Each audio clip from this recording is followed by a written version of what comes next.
Hay un gran vacío en el sur del Atlántico.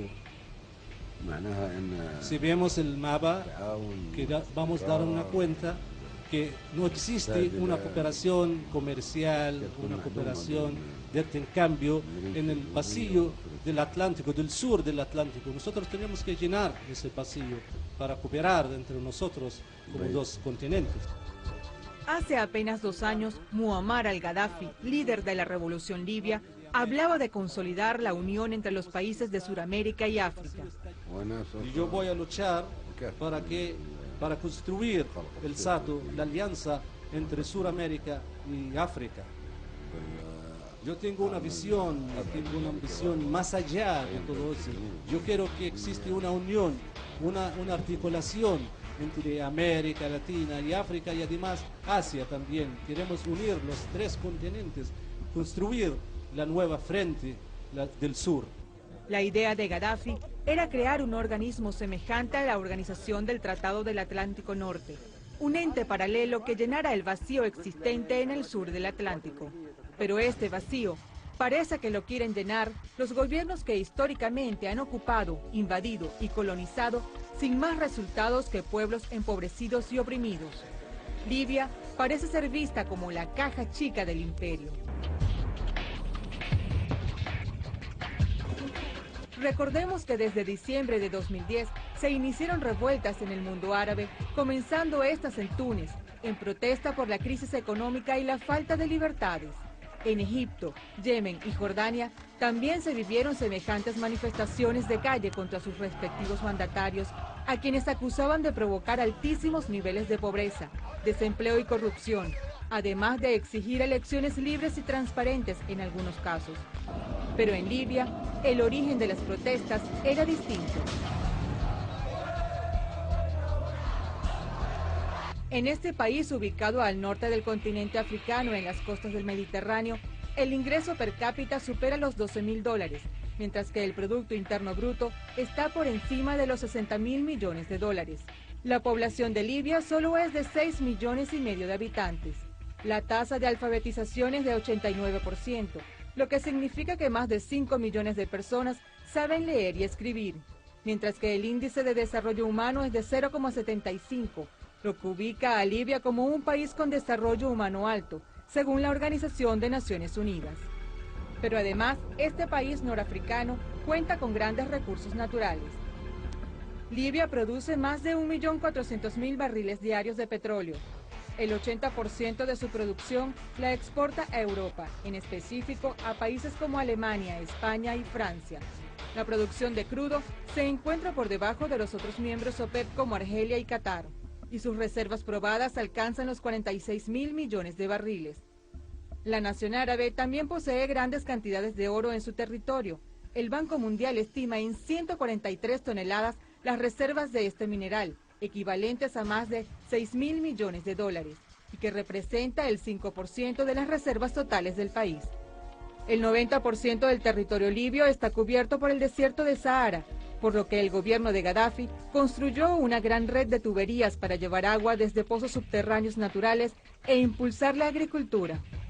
Ante este escenario, crece la duda sobre las razones que llevaron a los rebeldes a radicalizar sus protestas al noreste de Libia, zona donde precisamente se encuentra la mayor producción de petróleo. Dudas que ya comienzan a ser despejadas. Un mes después de haberse iniciado la revuelta, en horas de la noche del 19 de marzo, tropas de Estados Unidos, Francia y Reino Unido bombardearon Trípoli, capital de Libia, operación que llamaron Odisea al Amanecer. El Pentágono había confirmado el lanzamiento de unos 100 misiles desde buques de guerra y submarinos contra objetivos militares del gobierno de Gaddafi. ¿Cómo es posible lanzar 18 misiles contra un barrio residencial? Somos civiles, no somos militares. Estábamos en la casa y salimos de pronto.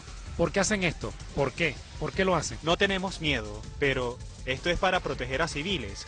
Lo único que quieren de Libia son sus recursos. De África el oro, el diamante y el petróleo. El ataque contra la zona pro-Gaddafi fue controlado posteriormente por la Organización del Tratado del Atlántico Norte, a petición de la mayoría de los miembros de la coalición. Esto es un hogar de una familia tranquila. Estos ataques son un pecado, un delito flagrante. Esto es una granja tranquila, llena de mujeres, niños, ancianos, todos de paz, sin presencia militar alguna, ni de hombres armados.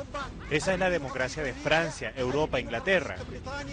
Miren esto, es de un niño de 1 año, asesinado en este ataque. ¿Esta es la protección de civiles? No tienen argumentos para decir que protegen civiles. Esto es un asesinato intencionado y deliberado. Tomen esto como muestra de civismo de Obama, Sarkozy y Cameron. Gente civilizada capaz de matar a un niño de 1 año. Pero antes de esta operación, el Consejo de Seguridad de Naciones Unidas había votado en forma unánime imponer sanciones al líder libio, a sus 5 hijos adultos y a sus principales colaboradores.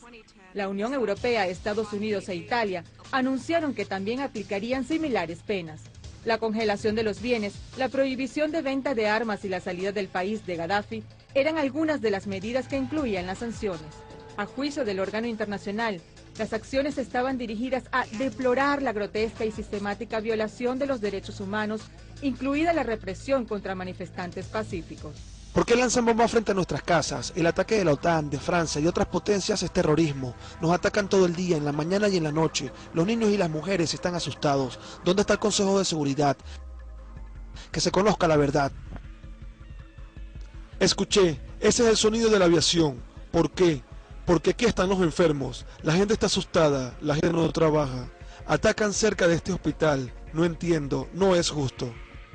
Parece que el significado de la palabra deplorar no estaba del todo claro. Solo durante la primera noche del ataque imperial murieron unas 90 personas inocentes. Estamos retenidos por los rebeldes. Nos agredieron, nos maltrataron. No respetaron a los ancianos. No han dejado nada que sirva. Lo han destruido todo en Misrata. Mientras los países de la OTAN continuaban su operación contra las fuerzas leales a Gaddafi, con millonarios gastos bélicos, sus respectivas economías se venían a pique. Crisis, recortes de gastos sociales, desempleo y el descontento casi incontrolable de la población han ocupado los titulares de la prensa los últimos meses de este año. ¿Cuál es el ítem de más gasto dentro de los Estados Unidos? Sin duda que es el tema de la guerra. Y ese tema, ese debate central de qué tipo de gastos está ejerciendo Estados Unidos, cuál es la influencia del tremendo gasto de armamento.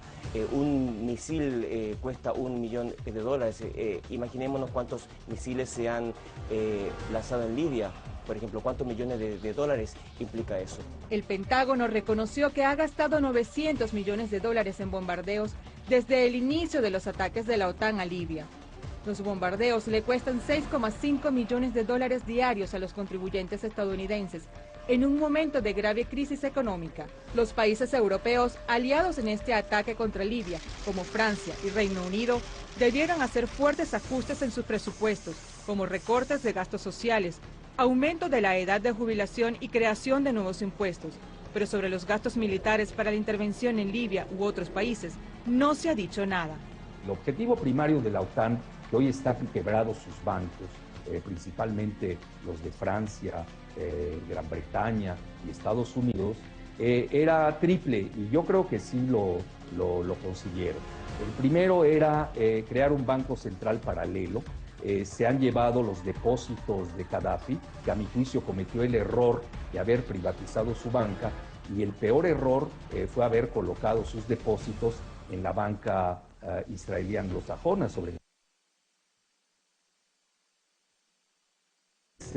y obviamente pues ahí le quitaron sus recursos financieros. El segundo error es haber depositado también su oro en esas arcas. Los recursos del líder libio no son nada desestimables para estos países en quiebra.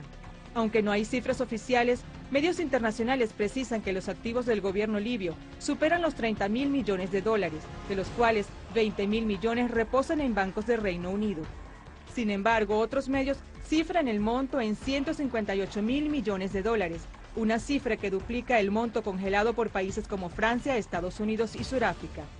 Con Gaddafi al frente de Libia, muchos de estos países que hoy le llaman sátrapa y dictador se veían beneficiados de sus riquezas.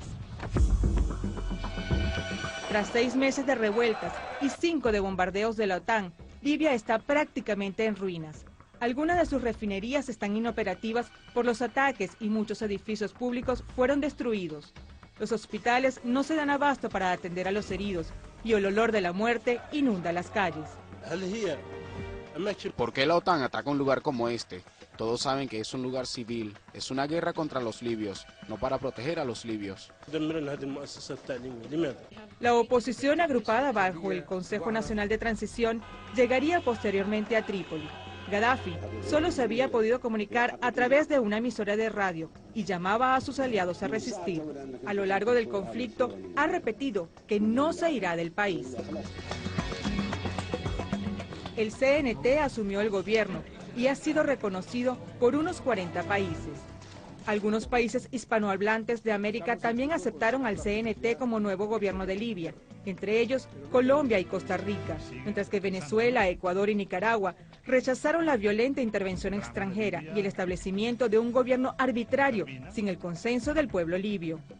El tema de Libia es muy lamentable.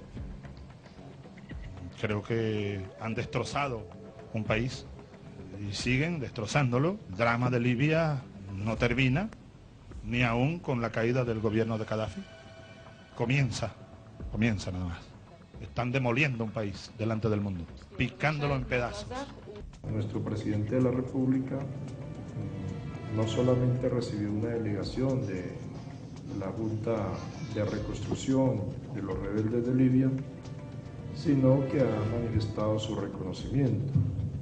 Pero igualmente somos totalmente respetuosos de la postura que también han tomado países de la región de criticar lo que ha estado pasando en Libia. Legítimo o no, el Consejo de Transición ha advertido que la nueva Libia mantendrá sus relaciones comerciales solo con aquellos países que apoyaron su lucha de liberación desde el primer momento y agradeció el apoyo a las potencias occidentales. Como ven, esta gran revolución tiene dos armas. El arma básica de la revolución es la revolución que se pagó con sangre. Sin embargo, uno de los aspectos que nos facilitó obtener esta victoria es el hecho de que el resto del mundo la reconoció.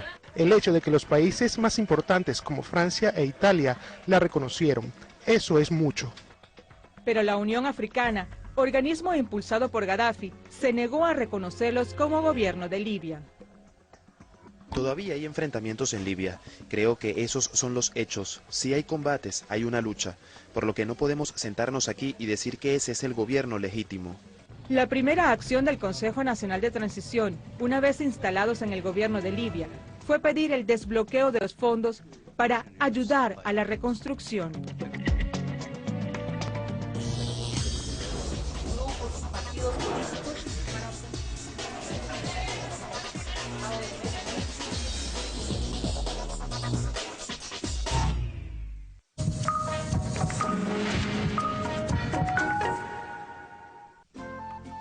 Porque tenemos la misma historia, las mismas pieles y afectos, porque nos unen los mismos caminos, porque compartimos las mismas metas, por nuestros sueños, por todos nosotros. Llegó la hora de unirnos, de integrarnos en un solo valor, nuestro valor, el Sucre, porque la patria es América.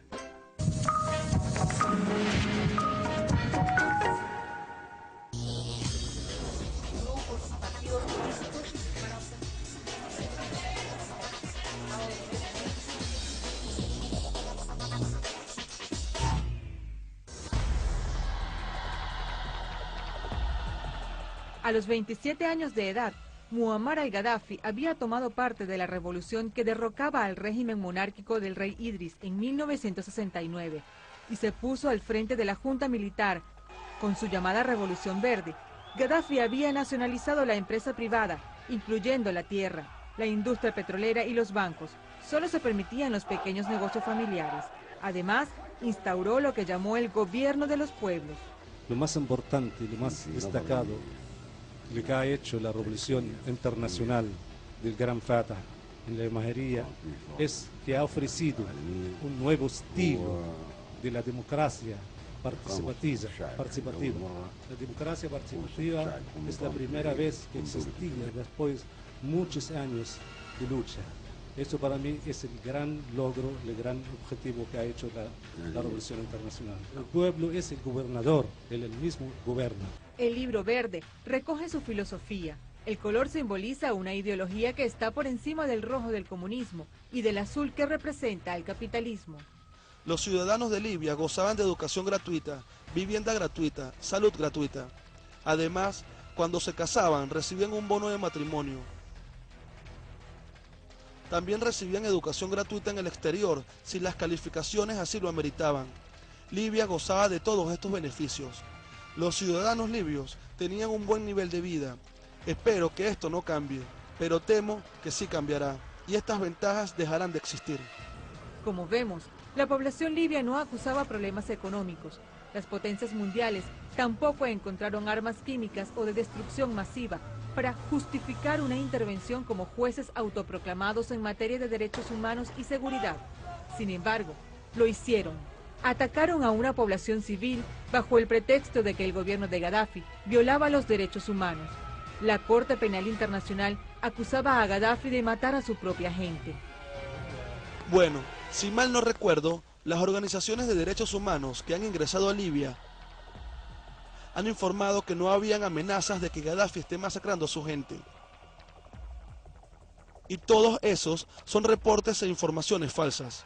Gaddafi dijo que si los rebeldes bajaban sus armas, todo estaría bien, caso contrario serían perseguidos. Gaddafi no estaba tras la vida de ciudadanos civiles, no hubo violaciones a mujeres. Todas estas eran mentiras, todo a fin de convencer al público de este país. Mucho se ha hablado de la manipulación mediática en estos conflictos, principalmente por parte de las grandes cadenas de noticias manejadas con la anuencia de los gobiernos imperialistas. Claro, lo que tenemos es algo muy diferente de las guerras convencionales, las de las películas, ¿no? Porque acá tiene un papel preponderante la manipulación de la información. Recordemos que nunca vimos fotografías ni imágenes de represión por parte de Gaddafi contra su pueblo, ni grandes marchas que estaban siendo reprimidas. En todo el resto de países lo vimos, ahí en Libia no, y por eso se construyó un escenario ficticio que pudiera legitimar luego la invasión. Yo creo que eso es la característica más relevante. Con la llegada de los rebeldes a Trípoli, a mediados de agosto, los rumores se intensificaron. Hablaban de la toma de la Plaza Verde, lugar de los aliados a Gaddafi. Anunciaban también la detención del hijo mayor, a quien veían como el sucesor del líder. Pero todo esto fue desmentido, evidenciándose que esas imágenes eran un vulgar montaje.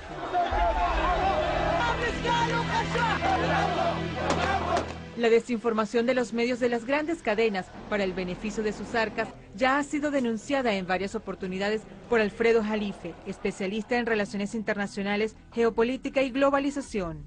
Lo que estamos viendo, cuando Estados Unidos y la OTAN capturan el petróleo de Libia, se lo están quitando a China y se lo están quitando a la India. Este es el verdadero juego estratégico que hoy estamos viviendo en la región y que desgraciadamente muchos países y muchos ciudadanos no se están dando cuenta de ellos porque están intoxicados por la desinformación de la globalización. El estilo de Murdoch, que ya lo vimos, se prestó durante muchos años a la criminalización de la información para precisamente intoxicar, porque mantiene el oligopolio global en el planeta, precisamente para intoxicar a las mentes cándidas del planeta. Bueno, creo que los medios de comunicación, cuando se trata de la cobertura de las políticas internacionales de Estados Unidos, esta no es más que una extensión de lo que es el Departamento de Estado. Es lo mismo ver uno de estos canales estadounidenses y recibir un comunicado de la Casa Blanca o del Departamento de Estado. Lo que vamos a escuchar será lo mismo que vamos a escuchar en CNN. Durante los primeros días de manifestaciones, algunas cadenas internacionales hablaban de masacres y hechos de extrema violencia, lo que fue desmentido por el hijo del líder libio, quien invitó a periodistas a verificar los hechos. Periodistas extranjeros, libios y diplomáticos, adelante, entren. crucen y pasen. ¿Dónde están los bombardeos? ¿Dónde está el asesinato de centenares o miles? Esta misma solicitud hicieron ciudadanos de ese país, quienes pedían a los medios internacionales informar sobre la verdad. La gente sigue la vida cotidiana normalmente. Todo el mundo viene a comprar. Los que tienen dinero compran. Los que no tienen podemos ayudar. Nada ha cambiado aquí en Garián, salvo sentir el estruendo de las bombas de la OTAN. Todo está bien. Mire el mercado. El pueblo está feliz. No hay problemas aquí. Por favor, diga al mundo cómo se vive hoy en Garián. Pero aquella realidad fue violentada, ocultada y transformada. A través de voceros gubernamentales y medios de comunicación, se repetía lo sanguinario que era Gaddafi. Sin embargo, el líder libio ha estado al frente del país por más de 40 años, compartiendo negocios y escenarios con muchos de los que hoy lo adversan con mayor o menor ahínco. Le llaman tirano y excéntrico y le reclaman haber implantado un esquema represivo que vigila el comportamiento cívico y social que se extendió a los ámbitos político y sindical. En Libia se prohibió el derecho a la huelga, se impuso una férrea censura informativa y se codificó la pena de muerte para los delitos tipificados como contrarrevolucionarios. Sin embargo, la actuación de quienes atacaron bajo la excusa de creerse salvadores del pueblo no se acerca precisamente a una intervención humanitaria. Yo creo que si alguien no respeta los derechos humanos, desgraciadamente son los Estados Unidos y Gran Bretaña. Lo vimos en Abu Ghraib, en Irak. Lo que Estados Unidos hizo en Abu Ghraib, la cárcel en Bagdad, eso no lo ha hecho ninguna barbarie en la historia de la humanidad. Estados Unidos siempre ha mantenido una política de intervenciones bajo la excusa de proteger al mundo de dictaduras, del comunismo, de genocidas. El Responsibility to Protect o R2P que Jalife tilde de cuento tejano. Pero casualmente se dan estas cruzadas en países que de algún modo son de su interés, bien por posiciones estratégicas o por los recursos naturales. Todo este tema de una guerra humanitaria no es más que una contradicción de términos. Denme ejemplos de otras guerras humanitarias. La guerra de Irak. Esa guerra supuestamente tenía que mejorar la vida de las mujeres, tenía que deshacerse de un dictador y además deshacerse de armas de destrucción masiva. Pero ya ha salido a la luz que todas estas eran mentiras. Más de 1 millón de gente murió y esa fue una guerra humanitaria. Es una contradicción en términos y no creo que exista tal cosa. Se presume que los miembros del CNT fueron entrenados en Occidente antes de las revueltas y que estas eran una expresión popular fabricada por las potencias. Si Libia no tuviese petróleo, Estados Unidos no se imitaría en absoluto de su devenir. Le interesa a Libia porque tiene petróleo. A principios de año, los libios tenían calidad de vida, como dijimos. Era uno de los países mejor posicionados económicamente. Sin embargo, en este mismo continente, otros ciudadanos ni sueñan con tener el mismo nivel de vida. En el Cuerno de África, por ejemplo, la hambruna ha dejado cientos de muertos en países empobrecidos. La crisis humanitaria es de magnitudes alarmantes y, sin embargo, ni los medios de comunicación de las grandes cadenas ni las potencias occidentales parecen inmutarse y han preferido gastar sus recursos en la destrucción de Libia. Dados los hechos, el objetivo no es humanitario. Entonces, en resumen, podemos decir que la OTAN sale triunfante, llevándose los recursos del petróleo, del agua, las finanzas, los depósitos bancarios y los lingotes de oro de Gaddafi. Ahora, vamos a ver si se los dan y en qué forma de control los van a tener a estos pobres instrumentos, lo digo con tristeza, que al final de cuentas se van a dar, se van a cerciorar que no sirvieron los propósitos que ellos buscaban y que nada más están sirviendo de cañón, carne de cañón, para propósitos ajenos a la libertad y a la independencia. En medio de esta historia, las potencias no solo juegan a quitar y poner aliados, a intervenir donde y cuando les conviene. El ansia de poder llega hasta a ignorar decisiones de organismos que deberían detener estas carnicerías.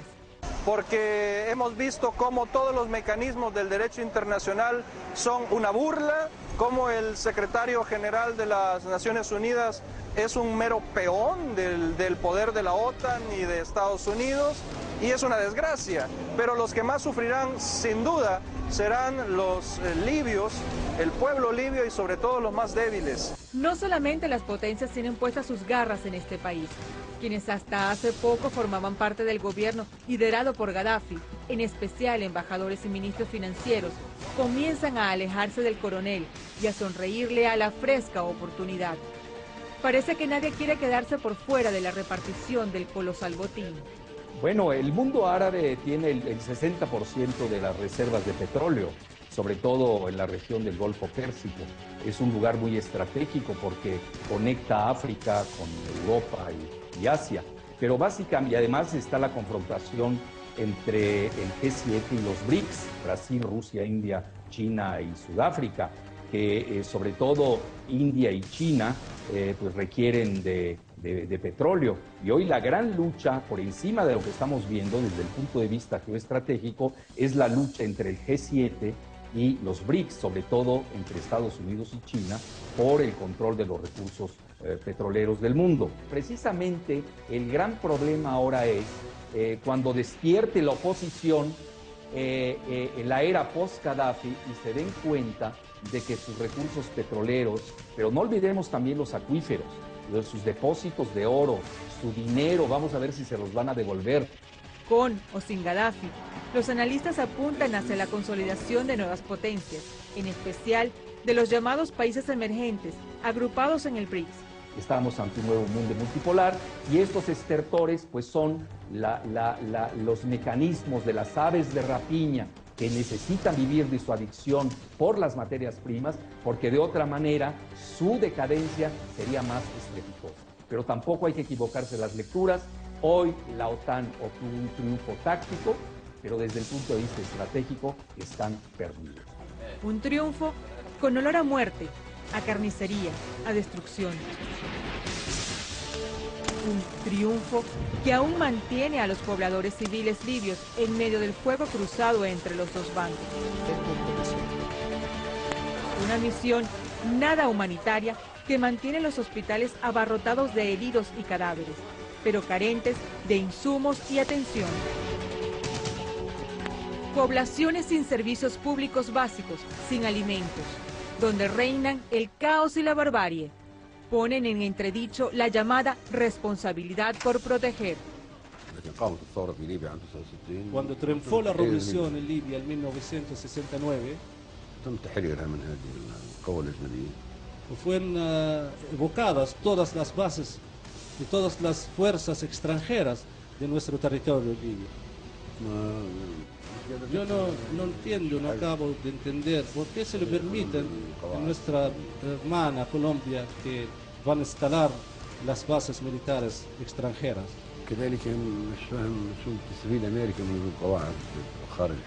Yo tampoco lo entiendo porque los americanos entienden o pretenden instalar bases militares fuera de sus territorios. ¿Cuál es el objetivo? Yo no acabo de entender.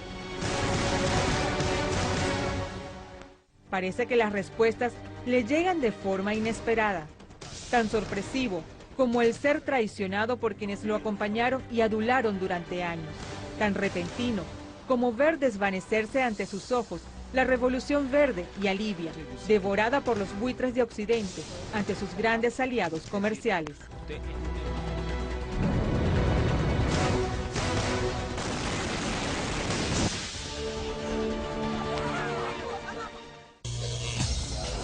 Grupos, partidos políticos para...